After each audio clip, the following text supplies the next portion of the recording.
Hello students, प्यारे बच्चों। कल हमने जाति प्रथा और जाति प्रथा के विशेषताएं जो हैं वो पढ़ी थी। आज हम जाति प्रथा के गुणों का अध्ययन करेंगे।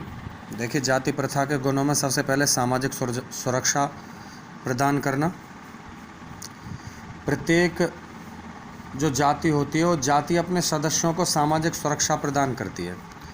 प्रत्येक जाति के सदस्य जो है वो अपनी जाति के सदस्यों की सहायता के लिए हमेशा तैयार रहते हैं, इसलिए किसी व्यक्ति को चिंता करने की आवश्यकता नहीं रहती।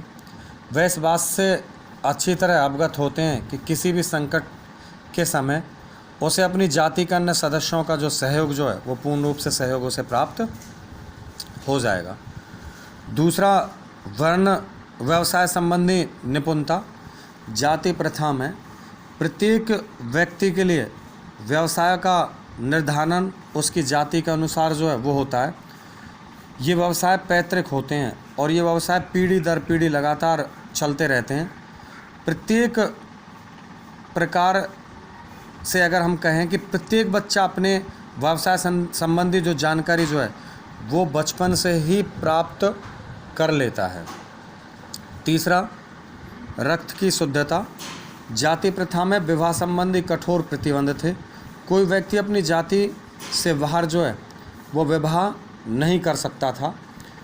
इस कारण उच्च जातियों की शादी उन जाति तथा निम्न जातियों की शादी निम्न जातियों में होती है। इस नियम का उल्लंघन करने वाले प्रत्येक व्यक्ति को जो है वो अपनी जाति से बाहर निकाल दिया जाता है। उसके बाद मानसिक सुरक्षा प्रदान करना।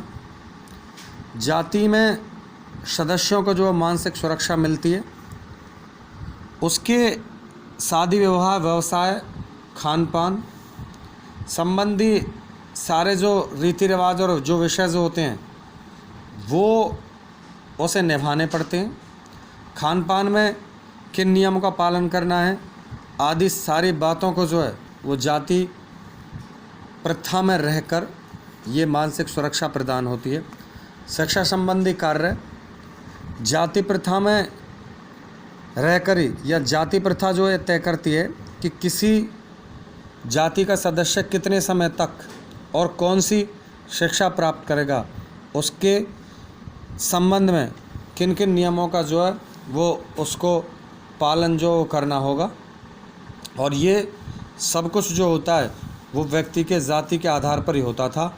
अब जैसा नहीं है कि जैसा आज के आधुनिक युग में है कि किसी भी जाति और धर्म से संबंधित व्यक्ति जो है आज शिक्षा प्राप्त कर सकता है, लेकिन प्राचीन काल में महाभारत के काल में ऐसा संभव नहीं था।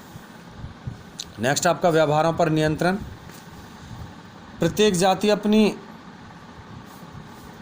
लोगों के जिस भी जाति के लोग होते हैं उनके व्यवहारों पर नियंत्रण रखा जाता है, क्योंकि जाति जो है वो प्रत्येक जाति की अपनी पंचायत होती है और जाति के सदस्यों के व्यवहार पर कड़ा नियंत्रण जो है वो पंचायत के द्वारा लगाया जाता है।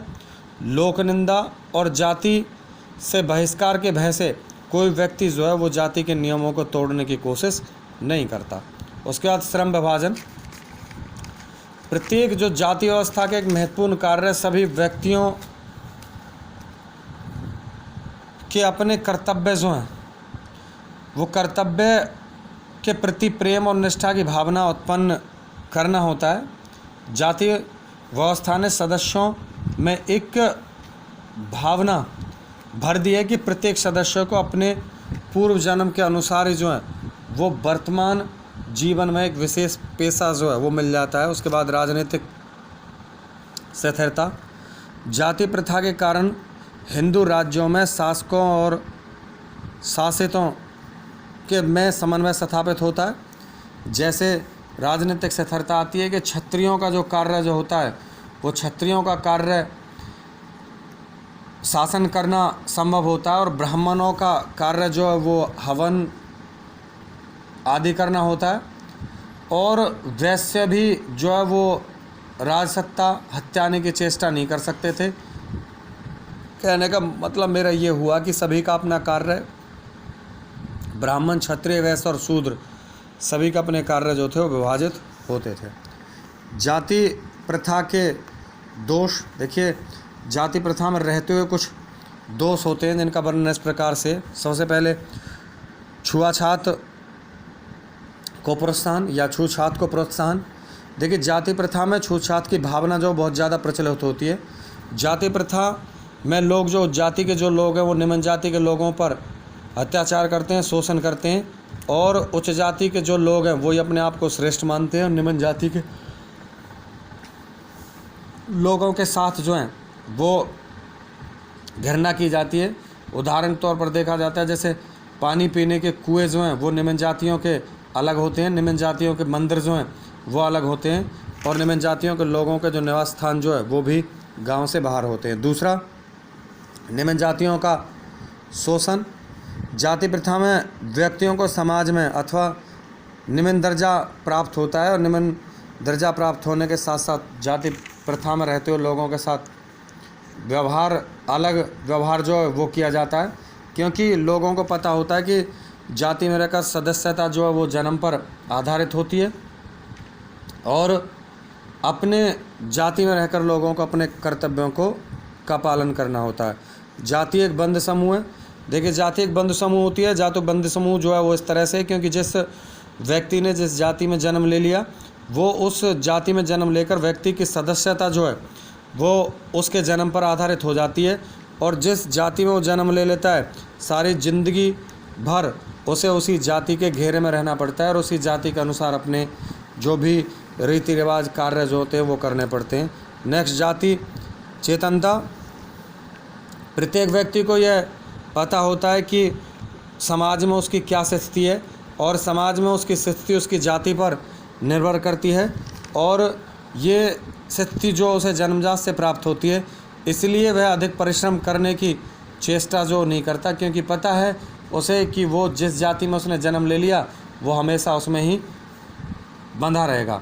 निम्न जाति के घर पैदा होने वाला व्यक्ति को केवल सभी अधिकारों से जो है वो वंचित जो है वो रखा जाता है, इसलिए उसके मन में इस प्रकार की भावना हमेशा एक घर बनाए होती है। सामाजिक एकता में रुकावट। देखिए जाति सामाजिक एकता में रुकावट है, इसके रास्ते में एक बड़ी बाधा है।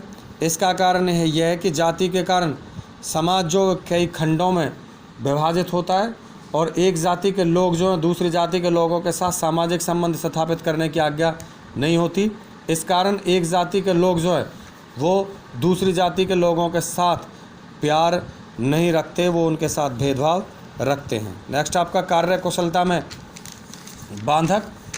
जाति जो है वो लोगों की कार्य कुशलता में भी बांधक होती है, और बांधक इसलिए होती है क्योंकि व्यक्ति की कार्य कुशलता के प्रमुख कारण जो जैसे भारतीय जाति जो है वो समाज और जो जातिगत व्यवस्था, जातिगत नियंत्रण स्थापित होता है। सभी जातियों के सदस्य एक साथ मिलकर काम करने की अपेक्षा अपनी जाति की श्रेष्ठता का प्रदर्शन करने में अधिक व्यस्त रहते हैं, क्योंकि हर जाति का व्यक्ति जो अपनी जाति को ज़्यादा बढ़ावा देता है, और दूसरी जातियों के प्रति उसकी उदासीनता जो है वो देखने को मिलती है। जाति व्यवस्था तथा प्रजातंत्र। देखिए जाति प्रथा आधुनिक प्रजातंत्र या शासन व्यवस्था के बिल्कुल विपरीत है, इससे बिल्कुल अलग है। व्यक्ति को अपनी जाति के अनुसार ही जीवन यापन करने का सिद्धांत जो है वो सिद्धांत का पालन करना होता है, और यह जाति प्रथा में जो असमानता जो है वो जन्म पर आधारित होती है। व्यक्ति को अपनी जातियों के अनुसार जीवन यापन करना होता है, और जो कि प्रजातंत्र स्वतंत्रता के सिद्धांत के विरुद्ध है। निम्न जातियों पर बहुत से प्रतिबंध जो लगाए जाते हैं, और जिससे प्रतिभा होते हुए भी निम्न जातियों के लोग जो समाज में ऊंचा नहीं उठ पाते हैं। देश में पराधीनता। जाति प्रथा के कारण हिंदू समाज जो है वो कई भागों में विभाजित है, और उसमें आपसी एकता नहीं रही। इस स्थिति का लाभ उठाकर विदेशियों ने भारत को गुलाम बनाकर और शताब्दियों तक जो है वो राज्य स्थापित किया। उसके बाद वर्ग। देखिए वर्ग क्या होता है। वर्ग आयु, लिंग, शिक्षा, व्यवसाय तथा आय के आधार पर जो है वो आदिकाल से बनते आ रहे हैं। वर्ग ऐसे व्यक्तियों का एक समूह होता है जो एक दूसरे को समान जो है वो समझते हैं या समान मानते हैं। सामाजिक वर्ग की विशेषताएं देखिए, स्थिति समूहों का उतार चढ़ाव। वर्ग की जो स्थिति जो होती है वो स्थिति समूहों का उतार चढ़ाव होता है, क्योंकि वर्गों की संख्या एक जैसी नहीं होती। वर्ग जो हैं कुछ ऊपर वाले वर्ग में होते हैं, उच्च वर्ग में, कुछ मध्य वर्ग में होते हैं और कुछ निम्न वर्ग में अपना स्थान प्राप्त होते हैं। दूसरा, ऊंच नीच की भावना। देखिए, एक वर्ग के लोग जो हैं दूसरे वर्ग के लोगों में उच्चता या हीनता की भावना रखते हैं। एक वर्ग के लोग अपने आप को ऊंचा मानते हैं, दूसरे वर्ग के लोगों को अपने वर्ग से नीचा समझा जाता है। वर्ग चेतनता। प्रत्येक वर्ग की सामाजिक प्रतिष्ठा दूसरे से भिन्न होती है और इसमें उच्चतर, निमंत्रण या समानता की भावना जो पाई जाती है। सीमित सामाजिक संबंध। एक वर्ग के लोगों के सामाजिक संबंध प्राय अपने वर्ग के लोगों तक ही होते हैं, दूसरे वर्ग के लोगों के साथ उनके कोई भी संबंध स्थापित नहीं होते। उसके बाद मुक्त द्वार। वर्ग व्यवस्था जाति की भांति कठोर और बंद न होकर एक मुक्त व्यवस्था है। देखिए, इसमें परिश्रम के आधार पर, जाति को परिश्रम के आधार पर नहीं बदला जा सकता, लेकिन वर्ग को जो है वो बदला जा सकता है। क्योंकि अगर किसी व्यक्ति ने निम्न वर्ग में जन्म लिया है और उसने अच्छी एजुकेशन प्राप्त किया, अच्छी शिक्षा अगर उसने प्राप्त कर ली और शिक्षा प्राप्त कर कर वो अच्छी एक नौकरी करता है और नौकरी कर कर उसके पास किसी प्रकार से सुविधाओं की जो है कमी नहीं रहती, उसके पास पैसा आ जाता है, तो उस व्यक्ति ने अपने वर्ग को बदल दिया, क्योंकि उसने निम्न वर्ग में जन्म लिया था गरीबी में और आज वो उच्च वर्ग में सम्मिलित हो गया। इसलिए जो है वो वर्ग का द्वार मुक्त है, बंधा हुआ नहीं है। दूसरा, जन्म का महत्व नहीं है। देखिए, वर्ग पर किसी प्रकार से जन्म का महत्व नहीं है। जाति पर तो जन्म का महत्व था, लेकिन वर्ग पर किसी प्रकार का कोई महत्व नहीं है, क्योंकि वर्ग को बदला जा सकता है, जाति को नहीं बदला जा सकता। उसके बाद जाति और वर्ग में अंतर। देखिए, जाति बंद और खुला है। जाति एक बंद वर्ग है और जबकि जो वर्ग जो है वो खुला हुआ है, क्योंकि उसको बदला जा सकता है, जाति को बदला नहीं जा सकता। दूसरा, जन्म पर आधारित। देखिए, जाति जो जन्म पर आधारित होती है और जिस व्यक्ति ने जिस जाति में जन्म ले लिया उसे जीवन भर उसी की अनुसार, उसी जाति के अनुसार रहना पड़ता है, जबकि वर्ग को कुशलता, गुण और योग्यता के आधार पर परिवर्तन किया जा सकता है। जाति अंतर्विवाह है, वर्ग नहीं। देखिए, जाति के सदस्य जो है अपनी जाति में विवाह करना पड़ता है, लेकिन वर्ग में बदला जा सकता है। वर्ग अंतर्विवाही नहीं है, क्योंकि वर्ग में एक वर्ग के लोग जो हैं वो उच्च वर्ग के लोग जो हैं निम्न वर्ग के साथ विवाह कर सकते हैं या अन्य किसी वर्ग के साथ विवाह कर सकते हैं। व्यवसाय। जाति के अपने व्यवसाय निश्चित होते हैं, लेकिन वर्ग का कोई व्यवसाय नहीं होता। वर्ग किसी वर्ग के व्यक्ति के द्वारा भी किसी कार्य को किया जाता। खानपान पर प्रतिबंध। जातियों में खानपान पर प्रतिबंध होते हैं, लेकिन वर्ग में किसी प्रकार का कोई प्रतिबंध नहीं होता, क्योंकि जिस वर्ग किसी भी खाने को जो निम्न वर्ग के व्यक्ति के अगर द्वारा खाया जा सकता है तो उच्च वर्ग के द्वारा भी उसे खाया जा सकता है। नेक्स्ट आपका अस्पृश्यता। देखिए, जाति प्रथा में छुआछूत की भावना है और कठोर नियम है, जबकि वर्ग में जो है वो किसी प्रकार से छुआछूत की भावना नहीं होती। इसमें तो उच्च वर्ग का और मध्य वर्ग और निम्न वर्ग जो है सभी को एक साथ रह सकते हैं, वो लोग सभी एक साथ कार्य कर सकते हैं, लेकिन जाति में रहकर ऐसा नहीं किया जा सकता।